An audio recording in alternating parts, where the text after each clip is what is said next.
Hello student, मैं Sanjay Patidar coaching class में आप लोगों का स्वागत करता हूं। आज इस वीडियो लेक्चर में हम प्रश्नावली 6.2 के प्रश्न नंबर 7 से आगे के सवालों को करने वाले हैं। इसके पहले के वीडियो में हम पहले के सवाल कर चुके हैं। अगर आपने वो सवाल नहीं देखे हैं तो इसकी लिंक मैं आपको डिस्क्रिप्शन में दे दूंगा, वहां से जाकर सबसे पहले इन सवालों को देखें, उसके बाद ही आगे के सवालों को करें, ताकि ये सवाल हमें बहुत ही अच्छी तरह समझ में आए।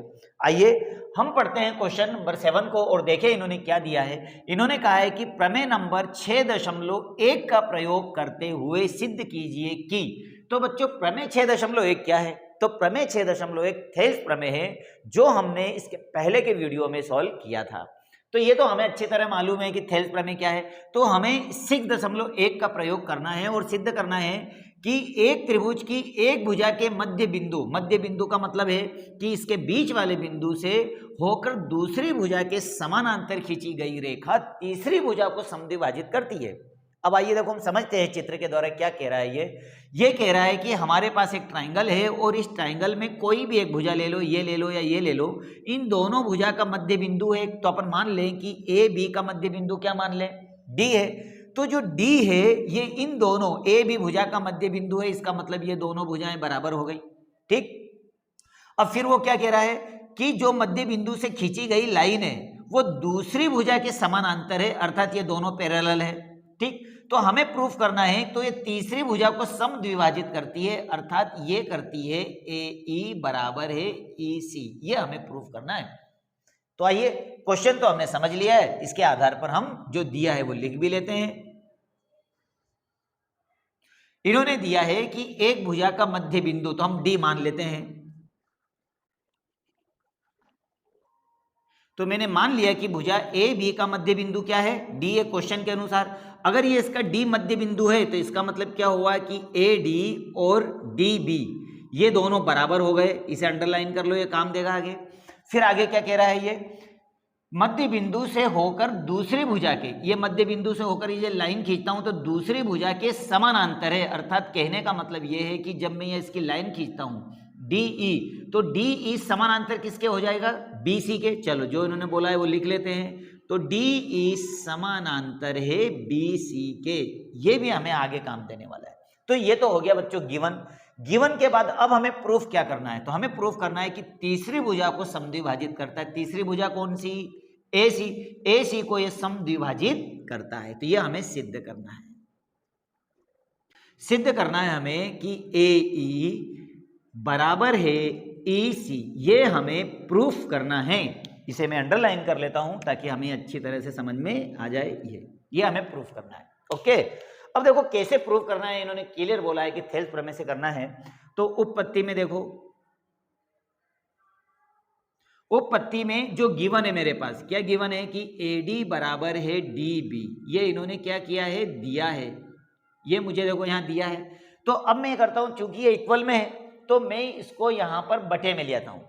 ठीक है ना? तो बटे में ले आता हूं तो देखो ये इसके बटे में आएगा तो क्या हो जाएगा? AD अपॉन में DB बराबर 1 हो सकता है। अगर ये यहां आएगा तो यहां बचेगा क्या? 1 ही बचेगा। तो ये तो बन गए हमारी समीकरण 1, बनाकर छोड़ दीजिए। अब आगे देखिए, आगे ये क्या बोल रहा है यहां पर देखिए। अगला इन्होंने दिया है कि DE समानांतर है BC के, ये भी इन्होंने दिया है। अब यहां पर DE BC में देखो, DE BC के समानांतर है। तो यहां पर प्रमेय 6.1 जिसका नाम था थेल्स प्रमेय। तो थेल्स प्रमेय क्या कहता है? तो थेल्स प्रमेय कहता है कि यदि किसी त्रिभुज की एक भुजा के समानांतर एक सरल रेखा खींची जाए तो वो अन्य दो भुजाओं को समान अनुपात में विभाजित करती है। ये थेल्स प्रमेय है। तो इसी प्रमेय से अगर ये दोनों पैरेलल है तो AD अपॉन में DB हो जाएगा, AD अपॉन में DB, और उसी तरह से AE अपॉन में EC हो जाएगा। ये थेल्स प्रमेय से हो गया। ये बन गई समीकरण 2। और समीकरण 1 का मान 2 में रख दीजिए। ठीक है ना? समीकरण 1 का मान 2 में रखने पर, चलो अब जहां पे भी AD BD आया है वहां मुझे 1 लिखना है। देखिए AD और BD, तो AD BD की जगह तुम क्या लिख दोगे? इसकी जगह अपन लिख देंगे 1। तो ये लिखा मैंने 1 बराबर हो गया AE अपॉन में EC। अब देखो यहां इक्वल है तो ये इसमें क्या कर लेगा, क्रॉस मल्टीप्लाई कर लेगा। क्या कर लेगा, इसमें क्रॉस मल्टीप्लाई। तो जब क्रॉस मल्टीप्लाई करेंगे तो हमारे पास क्या बचेगा, ये इधर क्रॉस मल्टीप्लाई करेगा तो ये बचेगा मेरे पास में AE अपॉन में, ये क्रॉस मल्टीप्लाई करेगा तो क्या हो जाएगा EC। ये लीजिए, अब ये देखिए ये हो गया हमारा थ्योरम प्रूफ। ठीक है ना, तो बहुत ही आसान सवाल था, सिर्फ थेल्स थ्योरम को लगाना था, थेल्स थ्योरम के आधार पर इसको कर लेना था। एग्जाम के लिए इंपॉर्टेंट है ये, आप इसे अच्छी तरह से एक दो बार प्रैक्टिस करके जरूर कर लेना। हमने बहुत ही इजी तरीके से इसको किया है। आइए अगला सवाल करते हैं हम प्रश्न नंबर 8 को। तो बच्चों प्रश्न नंबर जो 8 है वो प्रश्न नंबर 7 से भी इजी है। अगर प्रश्न नंबर 7 हमने अच्छी तरह समझ लिया है तो क्वेश्चन नंबर 8 को करने में बिल्कुल परेशानी नहीं आएगी, क्योंकि क्वेश्चन नंबर 7 थेल्स प्रमेय से हुआ था और अब ये कह रहा है कि प्रमेय 6.2 अर्थात थेल्स प्रमेय के विलोम से हमको करना है। आइए पढ़ते हैं क्वेश्चन और देखते हैं इन्होंने क्या कहा है। इन्होंने ये कहा है कि प्रमेय 6.2 का प्रयोग करते हुए सिद्ध कीजिए कि एक त्रिभुज की किन्हीं दो भुजाओं के मध्य बिंदु, एक त्रिभुज के किन्हीं दो भुजाएं, तो किन्हीं दो भुजाओं में AB और AC के मध्य बिंदु ले लो, D और E है, सीधी सी बात है। भुजाओं के मध्य बिंदु को मिलाने वाली रेखा तीसरी भुजा के समानांतर अर्थात पैरेलल होती है। अर्थात मुझे बताना है कि अगर ये दोनों AB को D का मध्य बिंदु हो और AC E का मध्य बिंदु हो, तो मुझे बताना है कि ये जो लाइन बन रही DE ये BC के पैरेलल है। अर्थात मुझे प्रूफ करना है कि DE समानांतर है BC के, ये प्रूफ करना है। बहुत आसान है, अगर मैं प्रूफ कर देता हूं कि AD अपॉन में DB और AE अपॉन में EC, तो थेल्स प्रमेय का विलोम क्या कहता है कि यदि कोई लाइन अगर किन्हीं दो भुजाओं को सेम रेशो में डिवाइड करे तो तीसरी भुजा के पैरेलल होती है अर्थात समानांतर होती है। तो मुझे प्रूफ करना है AD अपॉन में DB और AE अपॉन में EC, बस इतना सा प्रूफ करना है। आइए देखो कैसे होगा। तो सबसे पहले तो हम लिख लेते हैं गिवन दिया है। क्या दिया है इन्होंने दिया है कि एक भुजा की किन्हीं दो भुजाओं के मध्य बिंदुओं को मिलाने वाली, तो अपन मान लेते हैं इन्होंने दिया है कि AB भुजा का मध्य बिंदु D है। अगर AB भुजा का मध्य बिंदु D है, इसका मतलब क्या हुआ कि AD बराबर होगा DB। ओके, तो ये हमारे काम की चीज है, इसे अंडरलाइन करो, अभी काम देगी। चलो एक चीज तो ये समझ में आई। फिर हम मान लेते हैं कि AC का मध्य बिंदु E है, तो हमने मान लिया कि AC का मध्य बिंदु E है। तो AC का मध्य बिंदु अगर E है तो AE बराबर हो जाएगा EC।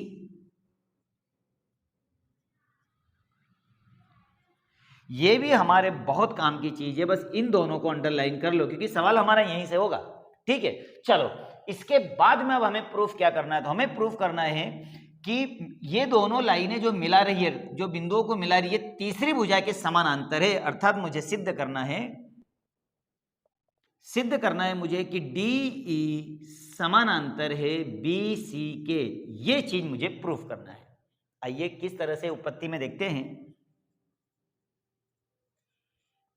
उपपत्ति में सबसे पहले तो जो दिया है पहला वाला वो लिख लीजिए। तो AD बराबर है DB, ये इन्होंने दिया है कि AB का मध्य बिंदु D है, इसलिए दोनों भुजाएं बराबर हो गई। अब हमें करना क्या है, यहां पर देखिए जैसे पिछले सवाल में हमने किया था इक्वल के धरे, तो इसको इसके बटे में ले आइए, तो ये हो जाएगा AD अपॉन में DB बराबर 1। ये बन गई समीकरण 1। छोड़ दिए समीकरण 1 बनाकर। ठीक उसी तरह से ये जो गिवन है हमारा सेकंड वाला, इससे बनाइए कि AE बराबर है EC। ये भी मैं कहां से लाया, ये भी गिवन है, ये दिया है क्योंकि AC का मध्य बिंदु E है, इसलिए दोनों बराबर है। ठीक इसी तरह इसका भी भाग लगा दीजिए, तो ये हो जाएगा AE अपॉन में EC बराबर 1। ठीक है ना, ये बन गई हमारी समीकरण नंबर 2। अब हमें कुछ नहीं करना है, समीकरण 1 और 2 से, समीकरण 1 का मान 2 में रख दीजिए, 2 का मान 1 में रख दीजिए, आ जाएगा जहां पर भी 1 है वहां पर इसका मान रख दीजिए, तो हमारा मान हो जाएगा समीकरण 1 व 2 से। तो समीकरण 1 और 2 से समीकरण 1 का मान क्या है हमारे पास, AD अपॉन में DB बराबर है, समीकरण 2 क्या है हमारे पास, AE अपॉन में EC। अब समीकरण जो हमारे नेक्स्ट हमारा जो आंसर आया इसे चेक करो, क्या कह रहा है ये कि AD अपॉन में DB है और ए ई अपॉन में ई सी है, तो हमारा यहाँ थेल्स प्रमेय का विलोम क्या कहता है? थेल्स प्रमेय का विलोम यह कहता है कि यदि कोई रेखा किसी त्रिभुज की दो भुजाओं को समान अनुपात में विभाजित कर दे तो वो तीसरी भुजा के समानांतर होता है। ये थेल्स थ्योरम का अपोजिट कहता है। तो इसी प्रमेय के आधार पर मैं प्रूफ कर सकता हूं कि डी ई पैरेलल है बी सी के, और यही हमारा क्वेश्चन सिद्ध हुआ और बहुत ही इजी सा सवाल था। आइए ठीक इसी तरह अब हम करते हैं प्रश्न नंबर 9 को। तो बच्चों प्रश्न नंबर 9 भी बहुत ही इजी है। आइए इसे हम पढ़ते हैं और समझते हैं क्या दिया है। चित्र मैंने बना दिया है, गिवन भी मैंने लिख लिया है, अब पढ़ते जाएं और हम यहां पर समझते जाते हैं। क्वेश्चन में इन्होंने कहा है कि ए बी सी डी एक समलंब है। तो बच्चों पहले तो हम समझे कि समलंब किसे कहते हैं। तो समलंब चतुर्भुज की एक ऐसी आकृति होती है जिसकी दो भुजाएं समानांतर होती है, कोई सी भी दो भुजाएं। जैसे अभी यहां पर क्या है, अभी हमारे पास ए बी समानांतर सी डी है क्योंकि उन्होंने दिया है इसलिए। तो ये ध्यान देना कि समलंब में कोई दो भुजाएं समानांतर होना जरूरी है। चलो ठीक है, जिसमें ए बी समानांतर है सी डी, तो ये दोनों ही पैरेलल भुजाएं हैं, ठीक। तथा इसके विकर्ण परस्पर ओ पर प्रतिच्छेद करते हैं, अर्थात इसके जो डायगोनल है वो कहां पर प्रतिच्छेद कर रहे हैं? ओ पर, ठीक। तो हमें क्या प्रूफ करना है? हमें प्रूफ करना है कि ए ओ अपॉन में बी ओ और सी ओ अपॉन में डी ओ, यह हमें प्रूफ करना है। आसान है, जो दिया है पहले हम लिख लेते हैं। इन्होंने दिया है कि ए बी सी डी एक समलंब है, मैंने लिख लिया। जिसमें ए बी समानांतर है सी डी, ये भी ठीक है, लिख लिया मैंने। तथा जिसके विकर्ण परस्पर ओ पर प्रतिच्छेद करते हैं, इसका मतलब है कि ओ ए सी तथा बी डी के प्रतिच्छेद बिंदु है, इतना मैंने लिख लिया। अब हमें प्रूफ क्या करना था? हमें प्रूफ करना था कि ए ओ अपॉन में बी ओ और सी ओ अपॉन में डी ओ, ठीक, ये हमें प्रूफ करना है। अब इसको प्रूफ करने के लिए मुझे छोटी सी एक रचना करना पड़ेगी। क्या करना होगी? रचना। तो रचना में मैं काम करता हूं कि ए बी के समानांतर एक लाइन खींच देता हूं, पैरेलल लाइन। अगर ये ध्यान देना कि मैंने जब इसकी पैरेलल लाइन खींची है, इसका नाम दिया है ई। तो अगर ये मैंने इसके समानांतर एक लाइन खींची है तो ये ध्यान देना कि ये ए बी के भी समानांतर होगी और डी सी के भी समानांतर होगी, क्योंकि ये दोनों पैरेलल है और ये इसके पैरेलल है तो ये इसके भी पैरेलल होगी, तो ये आपस में समानांतर है। तो रचना में मैं लिख लेता हूं कि ई ओ समानांतर खींची मैंने ए बी के। अगर ई ओ ए बी के समानांतर है तो ई ओ समानांतर होगी सी डी के भी, ये ध्यान देना, ठीक है ना। चलो ये आ गया। अब यहां पर देखिए रचना के बाद में अब आपको देखो दो ट्राइंगल दिखाई दे रहे। एक ट्राइंगल कौन सा दिखाई दे रहा होगा? ए सी डी, ये वाला, इस वाले ट्राइंगल को देखना। अभी हम इस ट्राइंगल के ऊपर गौर करें, ये वाला। तो मैं ये हिस्से थोड़े से मिटा देता हूं ताकि ट्राइंगल आपके सामने ओपन हो जाए।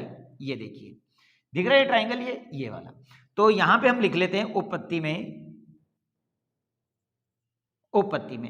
में लिख लेता हूं मैं ट्राइंगल ए सी डी में। एसीडी में देखिए ये यहां पर इसके समानांतर है कौन सी लाइन? C D.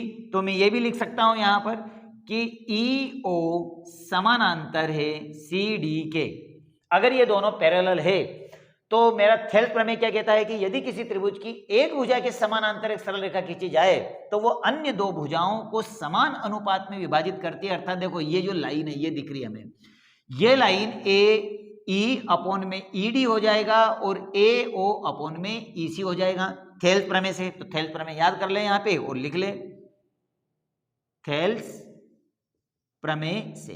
तो थेल्स प्रमेय कहता है कि यदि किसी त्रिभुज की एक भुजा के समानांतर एक सरल रेखा खींची जाए तो वो अन्य दो भुजाओं को समान अनुपात में विभाजित करती है। तो इसी नियम से ये हो जाएगा ए ई अपॉन में ई डी और बरोबर हो गया ए ओ अपॉन में सी ओ। तो ये तो बन गए हमारी समीकरण नंबर 1, ठीक है। अब मैं इन्हें इन हिस्सों को वापस मिला देता हूं। अब देखिए अब हमने अभी ये ट्राइंगल लिया, अब हम ये ट्राइंगल ले लेते हैं। कौन सा? देखिए ट्राइंगल अभी ओपन हो जाएगा, ये वाला। तो इस वाले ट्राइंगल में ये वाली लाइन इसके पैरेलल है। तो अब मैं लिख लेता हूं यहां पर कि त्रिभुज ए बी डी में, ए बी डी में ये लाइन ए बी के समानांतर है। अर्थात EO समानांतर है AB के। तो ये अगर समानांतर है तो मेरा थेल्स प्रमेय क्या कहता है? थेल्स प्रमेय कहता है कि यदि किसी त्रिभुज की एक भुजा के समानांतर एक सरल रेखा खींची जाए तो वह अन्य दो भुजाओं को समान अनुपात में विभाजित कर देती है। इसका मतलब क्या हुआ? इसका मतलब यह हुआ कि AE अपॉन में हो गया ED और उसी तरह से BO अपॉन में हो गया DO।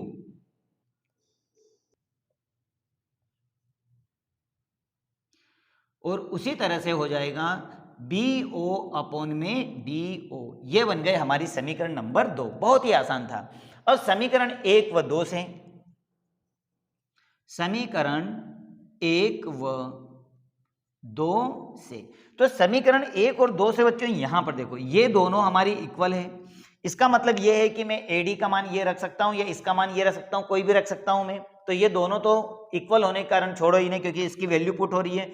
अब मेरे पास समीकरण 1 और 2 से क्या मिल रहा है? तो समीकरण 1 से मिल रहा है मुझे AO अपॉन में CO बराबर है BO अपॉन में DO। अब जो प्रूफ करना उसे देखो। AO तो हमें प्राप्त हो गया, लेकिन जहां CO है वहां BO आना चाहिए था, जहां BO है वहां CO आना चाहिए था। तो हमें कुछ नहीं करना है, सिर्फ इसका क्रॉस गुणा इधर कर दो और इसका क्रॉस गुणा इधर कर दो, मतलब इन्हें क्रॉस कर दो। तो क्रॉस करने पर क्या हो गया? AO, और जहां पर CO है वहां हम क्या लिख देंगे इसको क्रॉस करने पर, क्योंकि इक्वल है तो हम कर सकते हैं। तो ये हो गया BO, और जहां BO है CO ऊपर चला गया, तो CO अपॉन में DO। देखिए ये हमारा जो सवाल इसने पूछा था ये बड़ी आराम से हमने प्रूफ कर दिया। तो बच्चों सवाल बहुत इजी है, सिर्फ थेल्स प्रमेय के कथन से ही ये पूरा सवाल हो रहा है। बस इसका 1-2 बार इस पर रिवाइज जरूर कर लेना। बहुत ही इजी और सिंपल सा सवाल है। आइए इसी के आधार पर अब हम करते हैं प्रश्न नंबर 10 को। तो बच्चों देखिए प्रश्न नंबर 10 प्रश्न नंबर 9 की तरह ही है, सेम। अब इन्होंने क्या कहा है यहां पर, अंडरलाइन कर लें अपन। इन्होंने कहा है कि एक समलंब चतुर्भुज ABCD के विकर्ण परस्पर O पर प्रतिच्छेद करते हैं। ठीक है, तो वो इस प्रकार प्रतिच्छेद करते हैं कि AO अपॉन में हो जाएगा BO और CO अपॉन में हो जाएगा DO। ये पिछले सवाल में हमने प्रूफ किया था और अब की बार उन्होंने दिया है। लेकिन यहां पर हमें बताना है कि ABCD क्या एक समलंब है, अर्थात समलंब। मैंने पिछले वीडियो में आपको बताया था समलंब किसे कहते हैं। तो समलंब आकृति वे आकृति होती है जिसकी दो भुजाएं समानांतर हो, या तो ये दोनों समानांतर हो या फिर ये दोनों भुजाएं समानांतर हो। अगर मैं प्रूफ कर देता हूं कि इस आकृति की कोई दो भुजाएं समानांतर है तो फिर ये समलंब हो जाएगा। तो मुझे यही प्रूफ करना है यहां पर। आइए देखो, सबसे पहले तो जो दिया है वो मैंने यहां से लिख लिया है कि ABCD विकर्ण परस्पर O पर प्रतिच्छेद करते हैं और AO अपॉन में है BO और COA अपॉन में DO। क्या प्रूफ करना है? प्रूफ करना है कि ABCD एक समलंब है। ये तो पूरा क्वेश्चन से मैंने जो दिया है वो लिख लिया है। अब यहां पर थोड़ी सी हम रचना कर लेते हैं, जो पिछले सवाल में हमने किया था वैसे ही करेंगे। हम यहां पर AB के समानांतर एक लाइन खींचते हैं, ये पैरेलल लाइन। ठीक है ना? तो मैंने मान लिया यहां पर कि EO समानांतर खींच लिया मैंने AB के। ठीक है ना? तो रचना में मैं लिख लेता हूं कि EO समानांतर खींचा मैंने AB के, ये मैंने मान लिया। अब यहां पर रचना के बाद में उपपत्ति देखो। उपपत्ति में अब ट्राइंगल हम ले लेते हैं ये वाला। ठीक है ना? देखो मैं इसको थोड़ा मिटा देता हूं ताकि ट्राइंगल आपको दिखाई दे। हम लेते हैं ट्राइंगल ये जो ट्राइंगल दिखाई दे रहा हमें ये, तो यहां पर ये इसके पैरेलल हो गई, मतलब ये लाइन इसके समानांतर हो गई। तो अब देखिए यहां पर क्या होगा उपपत्ति में, ट्राइंगल ABD में। तो ABD क्या कह रहा है, ये ABD में हमें मालूम है कि ट्राइंगल ABD में EO समानांतर है किसके, AB के। ये मैंने भी लाइन खींची इसके समानांतर रचना से। अगर AO समानांतर है AC के, तो इसका मतलब क्या हुआ कि इसकी जो भुजाएं हैं वो सेम रेशो में, कौन सी, AE अपॉन में ED और BO अपॉन में DO, ये सेम रेशो में हो जाएगी। कौन से नियम से, थेल्स प्रमेय से। क्योंकि थेल्स प्रमेय यही कहता है कि यदि किसी त्रिभुज की एक भुजा के समानांतर एक सरल रेखा खींची जाए तो वह अन्य दो भुजाओं को समान अनुपात में विभाजित करती है। तो इसी नियम से AE अपॉन में हो जाएगा ED, ठीक है, और इक्वल में BO अपॉन में हो जाएगा DO, ठीक है ना। तो ये तो बन गई हमारी समीकरण नंबर 1। अब समीकरण नंबर 2 कहां से बनाए? देखो गिवन यहां से बनेगी समीकरण 2। उन्होंने दिया है मुझे, क्या दिया है कि AO अपॉन में है BO और बराबर CO अपॉन में है DO। ये इन्होंने दिया है, लिख लेते हैं ये भी अपन ताकि हमें याद रहे। ये इन्होंने दिया है। अब मुझे ऐसा छोटा सा काम करना है जो हमने पिछले सवाल में किया था। हम इसका क्रॉस मल्टीप्लाई इधर और इसका क्रॉस मल्टीप्लाई इधर कर देते हैं। तो देखिए जब मैं यहां कर देता हूं AO, अब CO का गुणा में करता हूं नीचे, तो AO के नीचे तो क्या आ गया? CO। अब BO चला गया ऊपर, तो ये लिखा मैंने BO और अपॉन में DO तो है ही सही। यह बन गई हमारी समीकरण 2। अब करना कुछ नहीं है, समीकरण 1 और 2 की तुलना करके देख लो। तो समीकरण 1 और 2 की तुलना करने पर ये साइड देखो दोनों की इक्वल दिखाई देगी।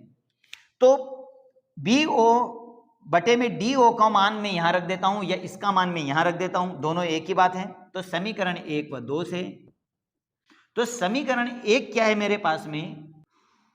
AE अपॉन में ED बराबर है, ये दोनों तो आपस में मान रखने पे खत्म हो गए। अब क्या बच रहा है मेरे पास? AO अपॉन में CO। अब AO अपॉन CO क्या है, इस पर जरा गौर करें। AE देखिए AE अपॉन में हो जाएगा ED और वहीं पर AO अपॉन में हो गया CO, अर्थात ये वाला ट्राइंगल। ये वाला ट्राइंगल हमारा जो दिख रहा है, इसमें ये दोनों भुजाएं सेम रेशो में हो गई। ये तो हमने बता ही दी, साथ में ये भी सेम रेशो में हो गई। इसका मतलब क्या हुआ है कि EO समानांतर हो गया CD के। जब EO समानांतर है CD के और EO समानांतर है AC के, तो ये तीनों ही भुजाएं पैरेलल हो गई। और अगर पैरेलल हो गई तो इसका मतलब हुआ कि AB समानांतर हो गया CD के। तो ये दोनों भुजाएं अगर समानांतर है तो फिर हमारा जो आकृति है वो क्या हो गई? समलंब। बस इतना सा हमें काम करना है। तो मैं यहां लिख सकता हूं कि EO समानांतर है AB के और उसी तरह से EO समानांतर है CD के। अगर ये दोनों पैरेलल है तो फिर मैं कह सकता हूं कि AB भी समानांतर होगा CD के। और अगर ये पैरेलल है तो यहां पर मैं कह सकता हूं कि दी गई आकृति एक समलंब आकृति है। अतः ABCD एक समलंब है और यही हमें प्रूफ करना था। बच्चों सवाल बहुत ही इजी और बहुत ही सिंपल थे। हमने बहुत आसानी से इन थ्योरमों को कर लिया है। अब हम नेक्स्ट वीडियो में मिलेंगे अगली प्रश्नावली 6.3 में और इसके कुछ उदाहरणों के सवालों को भी हम करेंगे।